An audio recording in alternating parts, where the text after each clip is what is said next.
Hey guys, back with another music collection related video. This time it's going to be some just recent additions to my collection that I've picked up, over the last month or so, month and a half. But before I get started, I actually want to mention that this is what inspired me to do this is actually a YouTuber that goes by the name Finn Gamer, as in Finnish Gamer. Uh, he makes similar videos in that they're titled Recent Collecting, and yeah, he just really inspired me to do some of my own. Uh, I mainly watch his videos because I find his accent interesting and soothing. Which might be kind of weird, I don't know, but I'm kind of a casual gamer. I like Nintendo and stuff, but I don't really watch it just for that. But he has some cool video game collections, like actually like a lot. He's a professional collector if there ever was one, so check him out. I'll link to him down below. But anyways, two of the recent CDs that I've acquired. First up, Exciter by Depeche Mode. Not their best work, but it's a good album, for what it's worth. It's really mellow, It's not as exciting as some of their poppy electronic work from the 80s, but for a time when, stuff was changing and music like this wasn't really popular, I still think it was a nice effort. Like I said, a bit on the I guess some would say boring side, but you know, Depeche Mode are one of my favorite bands, and at some point want to own all of their albums, so it was a steal at $4. Uh, Jack White, Blunderbuss. Huge Jack White fan. Of course, he's from the White Stripes and Raconteurs and Dead Weather and all sorts of miscellaneous projects. This man is a busy musician. Get the glare out of the way. Uh, this is a good album. I mean, I would expect nothing less than a classic from him. Uh, there's a few rockers, but primarily this album deals with traditional, sometimes country tinged folk songs. Uh, really good. Check it out if you are into the softer side of his sound. Next up, the brand new album that came out on the same day as his fellow Raconteur member. This is Brendan Benson's What Kind of World. I might get a lot of heat for this, but I actually think that this is the superior album of the two Raconteur frontman releases. Uh, Not that Jax isn't great, because it is, but I just enjoy this one more. He he's really made a great album here. It's just really fun and excellently crafted. Check it out if you are a fan of his albums, and if you like the Raconteurs, you'll probably like Brendan Benson.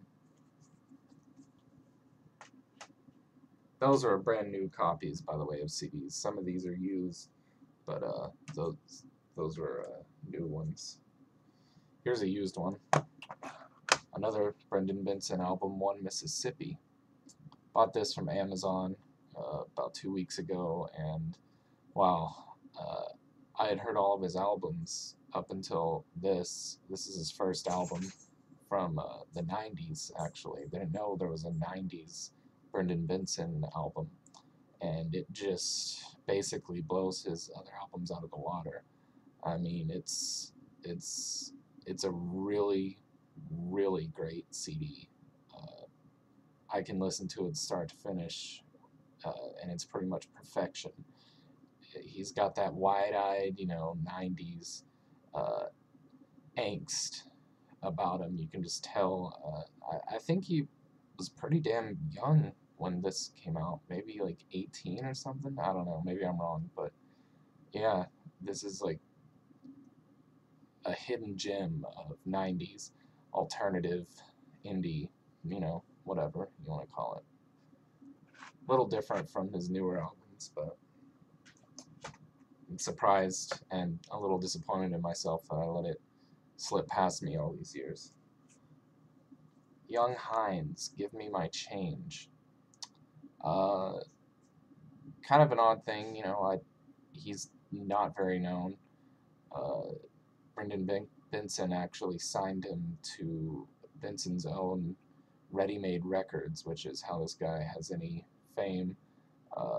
So he owes a lot to Brendan for doing that, but I think he would have eventually found success on his own footing, because this is a phenomenal record. I mean, it you could listen to it once and think that it was kind of a ripoff of the styles of old, like several decades, like 60s pop and heavy 90s grunge and stuff, but I think he perfectly blends all of it together and makes it modern and new and fresh. You've heard the chords and the riffs before, but he's arranged them into a way that made it his own.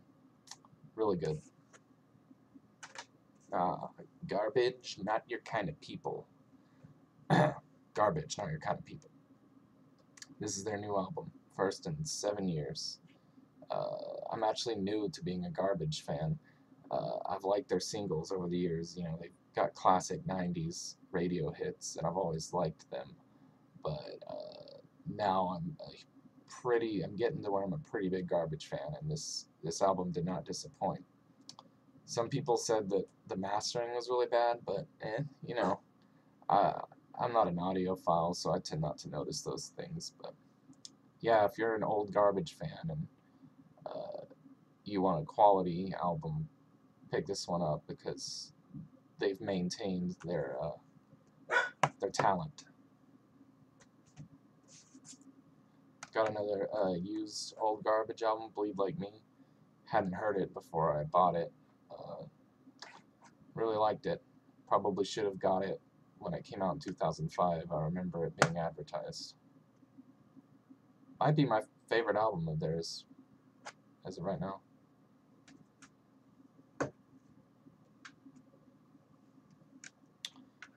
Kaiser Chiefs. Start the Revolution Without Me. This is actually an odd release. It's a US only exclusive.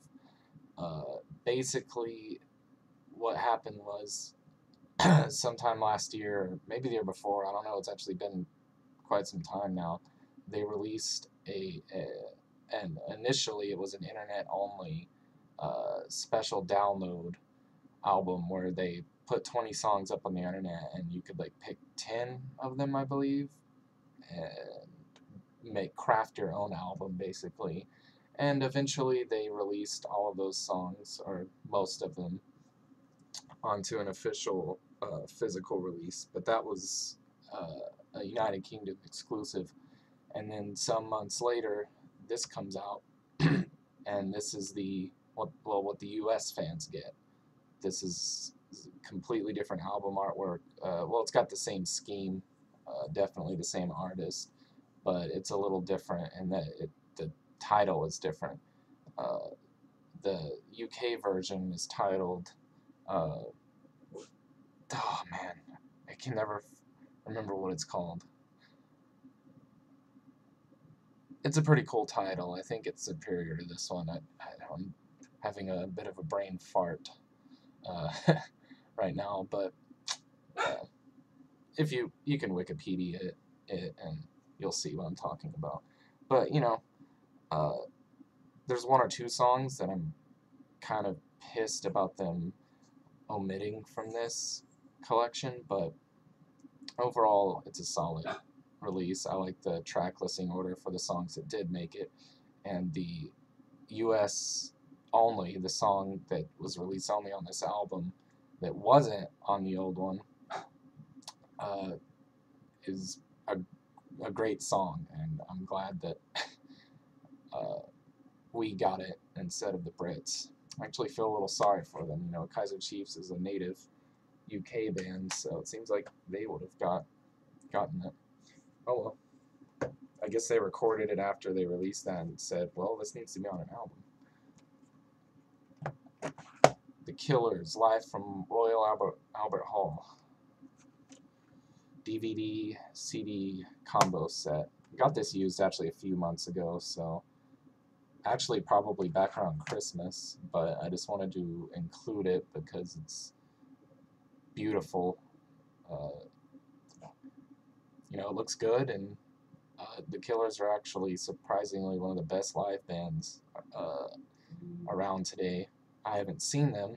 Hopefully I'll get the chance eventually, but they sound basically just how they do on record, but you know, with that extra little something that sets it apart from the record to where you're not just listening to the same song as you hear on the album. You know, Brendan Flowers mixes it up enough, both through his singing and visually with his, you know, flamboyant antics on stage, to where it makes for a really entertaining concert. You know, both in terms of the audio CD and the DVD. I need to actually watch this again soon. I've listened to the CD a lot, but I've only watched the whole concert once, I think.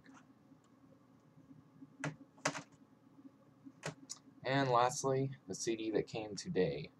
And this finishes off my Electric Six CD collection. My favorite band, Electric Six, Fire. Their debut, which features such hits as Dance Commander, Gay Bar, and Danger High Voltage. The three Electric Six songs you will know if you know who Electric Six is. Don't ask me why I didn't have this CD already. It's ridiculous. They've been my favorite band since around 2007. Just haven't gotten around to it, but I'm slowly becoming more of a completist. So I had to have this, and I got it for about $5 online, so it was a pretty good deal. And Nellie, you need to shut up. My dog's barking in there. Well, my sister's dog. Anyways, you know, as I was saying, finally got this. I have it on vinyl, but that's not enough. I'm actually more of a CD collector than a vinyl collector, and to not have the debut album of my favorite band is just criminal. But now I do, and I'm really happy, you know. Yeah, not much more to say than that. I guess that just about does it. I think I'll be doing a vinyl one of these, recent vinyl collecting or favorite vinyl packaging, something within the coming week or so. So keep your eyes peeled for that if you're interested. Thanks for watching.